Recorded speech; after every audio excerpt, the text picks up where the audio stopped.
Dans cette vidéo, on va voir le don, le talent, dans une autre version que celle que je vous ai proposée avec un peu d'humour. Là, on va voir un peu le côté sérieux. À la base de toute question par rapport à est-ce que j'ai le don, est-ce que je l'ai pas, est-ce que je peux travailler, est-ce que je peux magnétiser, est-ce que je peux guérir, est-ce que je peux libérer des lieux. Et moi, je vis dans le monde de tout est possible. Alors, à partir du moment où on l'a imaginé, ça devient possible. Après, il faut des moyens. Et effectivement, il y a une différence entre le don et le talent. Il y a une première chose, si vous voulez soulager, si vous voulez guérir, si vous voulez magnétiser, il faut être vivant. C'est acquis à la naissance, donc c'est de l'acquis inné. C'est inné, c'est disponible pour tout le monde à partir du moment où vous êtes en vie.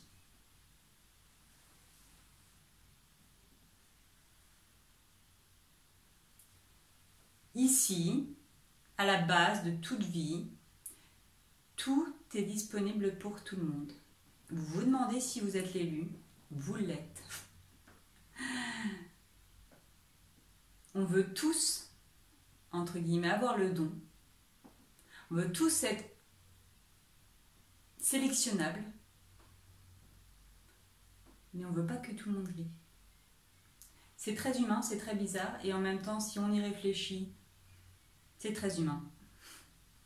C'est-à-dire que lorsque vous naissez, vous avez la faculté de guérir ce qui est disponible, c'est-à-dire vous vous coupez, vous guérissez, vous mangez quelque chose, vous vomissez, vous guérissez, vous avez la courante, vous fracturez l'os, si il est bien remis en place, il va se solidifier normalement.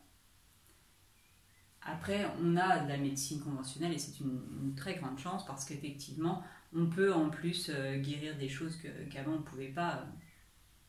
Donc la médecine a quand même fait des progrès, il ne faut quand même pas le nier.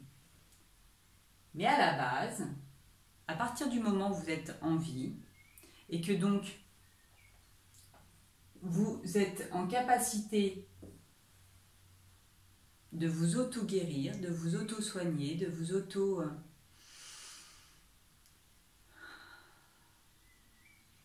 vivre. Vous vivez, en fait. Vous vivez.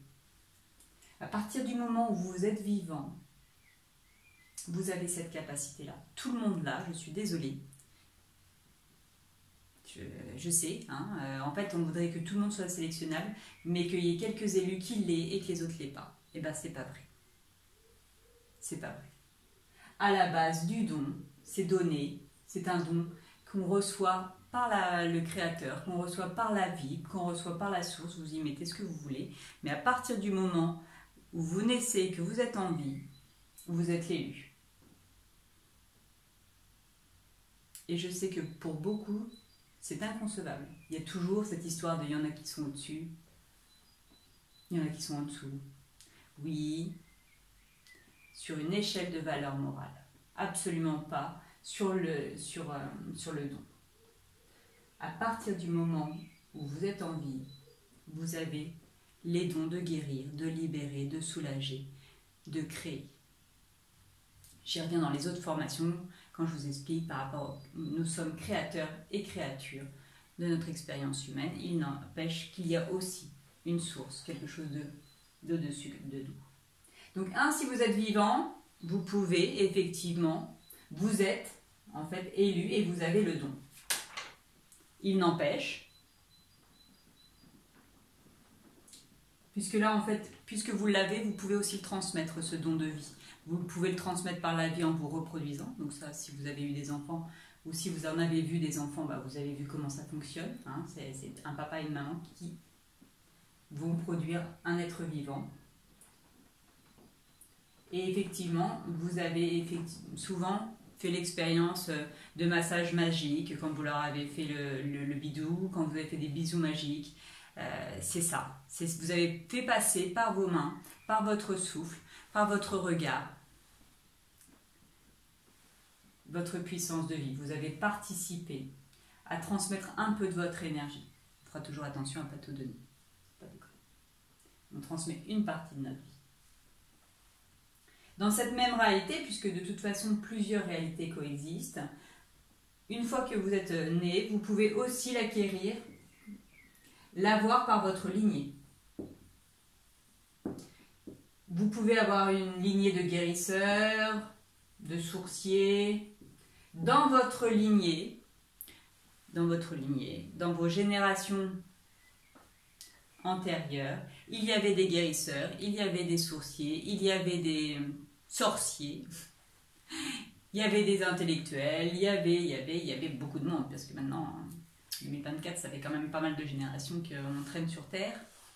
Donc, il y a eu dans toutes les lignées des guérisseurs, des sourciers, des hommes de bonne volonté et des hommes de mauvaise volonté. Tout se trouve aujourd'hui. Il n'y a pas de lignée exclue. Il faudrait me la montrer. Encore que la généalogie, maman sûrement, papa peut-être.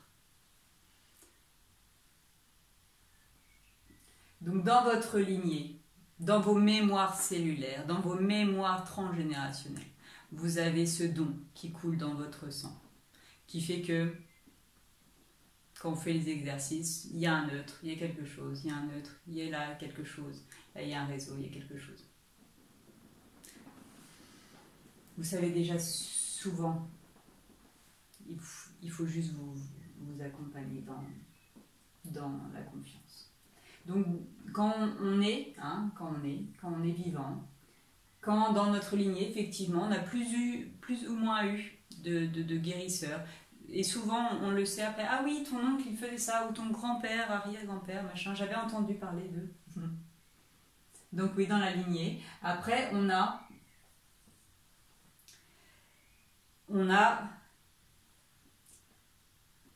ce qui est en lien avec les cadeaux du ciel. Le cadeau du ciel, c'est ceux qui ont été foudroyés. C'est ceux qui se sont réveillés. Il y avait une présence lumineuse qui n'éblouit pas. C'est ceux qui ont senti un courant d'énergie les transpercer et qui se sont sentis vraiment foudroyés par une énergie divine et qui après se sont trouvés avec quelque chose dans les mains qu'ils ignoraient jusqu'alors. Ça, c'est le don comme tout le monde pourrait l'entendre, encore que souvent ce que vous entendez par le don, c'est le quatrième, c'est la transmission. La transmission par un tiers. Papa, le guérisseur du village, la vieille guérisseuse qui va vous transmettre le don. Mais là, on est plus dans la transmission du don du secret. Il n'y a rien à voir avec le livre. Mais c'est la transmission d'un secret qui ne se transmet que d'élève à maître. Et c'est souvent ça là, qui nous fascine. Quel est ce secret qui fait que tu peux couper le feu, que tu peux faire arrêter les saignements, que tu peux... voilà, selon le secret, vous avez plus ou moins de dons associés. Donc ça, c'est les cadeaux du ciel, c'est ceux vraiment qui sont percutés par une énergie de vie incroyable. Et pourtant, ça arrive. Et puis pour nous autres, il y a le cadeau inné de la vie, il y a le cadeau de la lignée, et puis effectivement, après, il y a les cadeaux du ciel, et on en a souvent, hein, même si on n'est pas foudroyé. Et puis la transmission via le secret par un guérisseur. Là, c'est ce que je vous disais dans ma vidéo perso. En fait, ce qu'on cherche, c'est la reconnaissance c'est être l'élu de quelqu'un. Bon, pas pour moi, c'était un E, hein, forcément, je suis une fille. Mais d'être l'élu, d'être voilà, la choisie. C'est souvent ce qui vous permet, à un certain niveau, d'acquérir la confiance. Mais c'est pas une vraie confiance pour moi. Et c'est pour ça que je vous disais. Parce qu'en fait, elle est tronquée. C'est de la confiance, mais c'est pas de la foi. La foi, ça s'expérimente par la transgression du doute. Et ce n'est que personnel, ça ne se peut pas se transmettre. La foi ne se transmet pas. Alors que oui, la confiance se transmet. On a besoin de s'entraider, il ne faut pas déconner. On a besoin d'échouer, de se relever, Mais ça, c'est pas indispensable. C'est pas indispensable. C'est pas indispensable. Là, c'est indispensable. Parce que si vous êtes mort, vous allez faire autre chose, normalement. Donc, vous avez la vie, et là, vous allez effectivement avoir après tout ce qui va être en lien avec la technique. La transmission du savoir. Du savoir ou des connaissances. Savoir, c'est voir ça. Connaître avec ses connaissances. Donc plutôt du savoir qui va devenir connaissance. Pour devenir connaissance pour vous. Pour chacun.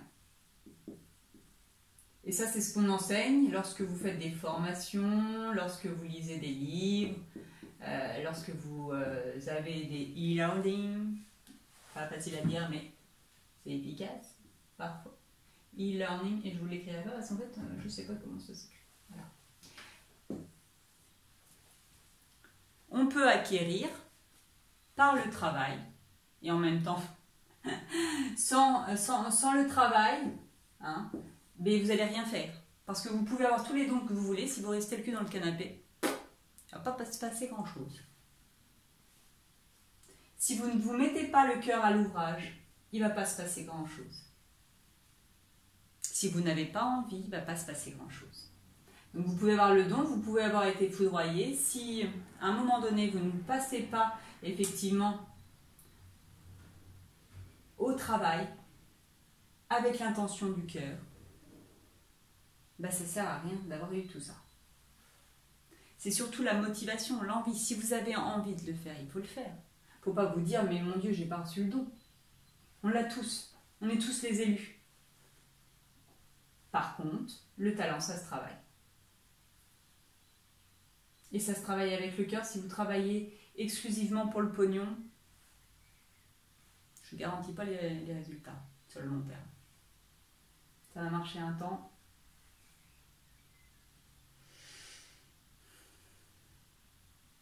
Donc effectivement, avoir un don, ça n'exclut pas. C'est vraiment un travail avec le talent, avec le travail. Vous avez une très belle parabole si vous aimez un peu les évangiles avec Matthieu, dans le chapitre 25, versets 14 à 30. On nous enseigne que à chacun est donné un talent. Un talent, c'était une pièce selon ses capacités.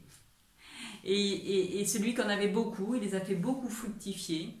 Et celui qui n'en avait pas, l'a caché dans la terre à la place de se mettre à l'ouvrage parce qu'il avait peur, parce qu'il n'avait pas confiance. Et en fait, on commence là où on est. On ne demande pas un discours, on ne demande pas de lire des bouquins de philo à un gamin de CP. Pas parce que le gamin de CP est idiot, c'est juste qu'il en est là avec ce qu'il est venu expérimenter dans cette incarnation-là. Mais ça ne présage pas du tout de son ascension. Moi je dis plus l'écart entre là où vous êtes et là où vous voulez aller est grand, plus vous avez des possibilités d'acquérir des talents énormes. Énormes. Vous avez une marge de progression énorme. Quand on est tout en haut, demandez à Kylian Mbappé. Lui, il est obligé de tout le temps bosser pour être en haut. Sa marge de progression est réduite par rapport à ceux qui, effectivement, commencent à bosser. Il a du don, il a du talent. Et il bosse. Et il y met du cœur à l'ouvrage. Peut-être une petite discrétion, mais bon. Donc l'idée, c'est qu'est-ce que vous faites de votre don? Est-ce que vous utilisez les techniques? Est-ce que vous formez? Et comment vous formez? Et pourquoi vous formez? Parce qu'effectivement, ça va être quoi votre objectif? On va avoir deux manières de voir les choses.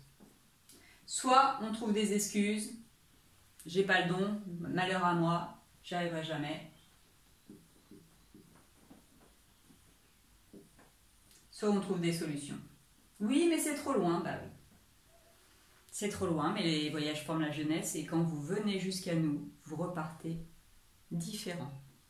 Si vous n'avez pas bougé d'un iota, il s'est passé quelque chose qu'il faudra m'expliquer. C'est que vous n'avez pas voulu. Et c'est tout à votre honneur. Soit on trouve des excuses, soit on trouve des solutions, mais c'est partout pareil. C'est tout le temps. Donc l'idée c'est, ne vous figez pas sur le fait que vous n'avez pas été l'élu de votre grand-père ou de la guérisseuse du quartier pour ne pas vous mettre à l'ouvrage. Vous avez la capacité puisque vous êtes vivant. Point barre. Après, c'est comme tout, ça se travaille. Peut-être que vous êtes plus doué pour la musique ou plus doué pour la cuisine ou plus doué pour les animaux. Et là, il faudra faire un examen de conscience. Parce que vous vouliez être guérisseuse, mais peut-être qu'effectivement, en travaillant, en faisant des formations, vous allez vous ouvrir à d'autres possibilités, à la réflexologie, aux plantes, à la lithothérapie, je ne sais pas. Mais parfois, d'être bloqué quand je veux absolument ça, mais j'ai pas eu le don, donc je ne me mets pas à travailler, va vous empêcher d'accéder à qui vous êtes vraiment. Et parfois, c'est un peu en décalage à ce qu'on pourrait penser. Et c'est souvent en fait complémentaire à tout ce qu'on pourrait penser. Si vous avez envie de le faire, vous êtes en vie, donc vous avez le droit, il n'y a aucun problème, faites-le.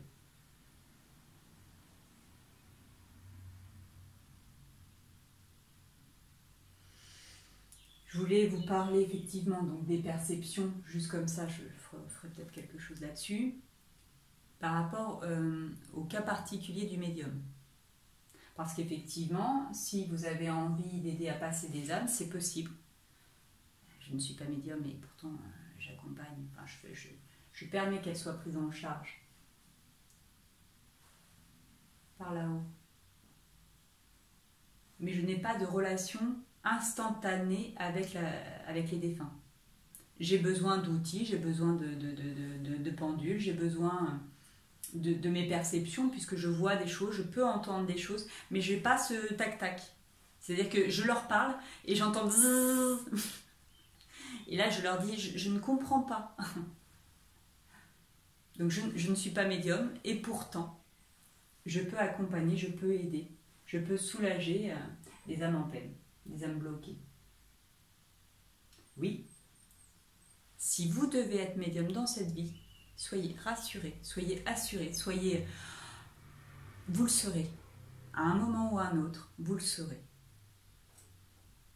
A contrario, si vous ne devez pas, parce que votre âme n'a pas prévu, parce que cette incarnation n'a pas prévu, si ce n'est pas prévu d'être médium dans cette vie, vous ne le serez pas.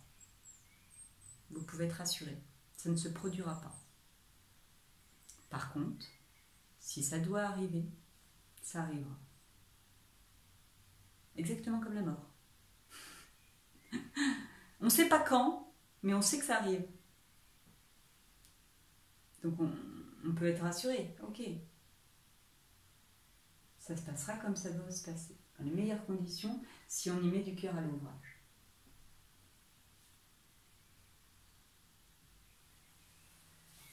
Enfin, il y avait des mises en garde. Parce qu'effectivement, dans le monde énergétique, dans le monde des formations, dans le monde qui n'est pas le monde des bisounours, vous allez acquérir de la technique, vous allez acquérir des connaissances et vous allez développer vos perceptions. Votre troisième œil, votre chakra couronne, ce sont des perceptions qui sont comme les 5 sens, disponible pour tout le monde, mais il faut pouvoir nettoyer souvent nos organes subtils. Il faut pouvoir effectivement faire un travail sur soi, de libération de tout ce qui est toxique, de tout ce qui est négatif, que ce soit dans notre vie, dans notre alimentation, dans notre respiration, dans notre environnement. Donc il y a un travail à faire, mais c'est disponible pour tout le monde. C'est donné à la naissance. Il n'y a personne qui n'a pas de troisième œil. Il n'y a personne qui n'a pas de chakra. Tout le monde a des centres énergétiques parce que tout le monde, même si on est plus ou moins en vie, on reçoit de l'énergie de l'univers. Donc dans les avertissements, c'est effectivement, faites attention à ne pas être bloqué dans le sens de ne pas vous lancer parce que vous n'avez pas le don, mais pas non plus effectivement, et je sais que c'est pas la majorité, hein, mais il y en a certains qui vont avoir tendance à se mettre au-dessus parce qu'ils savent beaucoup de choses. Et ils vont mettre sous emprise leurs clients, leurs consultants, parce que eux ils voient des choses, parce que eux ils entendent des choses. Et donc si vous êtes en train de vouloir vous former à de la thérapie énergétique, et que vous êtes sujet à ces choses-là, ne donnez pas tout votre pouvoir. Ils savent des choses, nous savons des choses, tout le monde sait des choses parce que tout est disponible.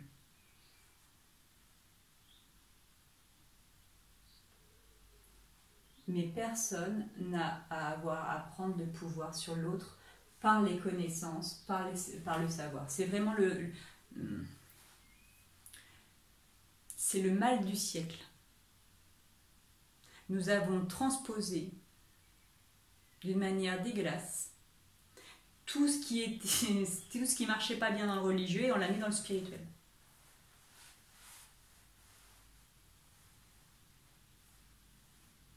Je m'explique. On nous fait croire qu'il y a des maîtres ascensionnés qui sont au-dessus. Les vrais maîtres ascensionnés ne se mettent pas au-dessus. Ils sont dans l'incarnation, ils sont auprès des êtres humains. Ils sont avec nous. Un vrai saint ne se met pas là. Un vrai gourou, dans le vrai sens du terme, pas de gourou manipulateur, hein, ne se place pas en état de supériorité. Un bon médecin, un bon thérapeute, une bonne infirmière, une bonne enseignante ne se place pas là parce qu'elle a des connaissances.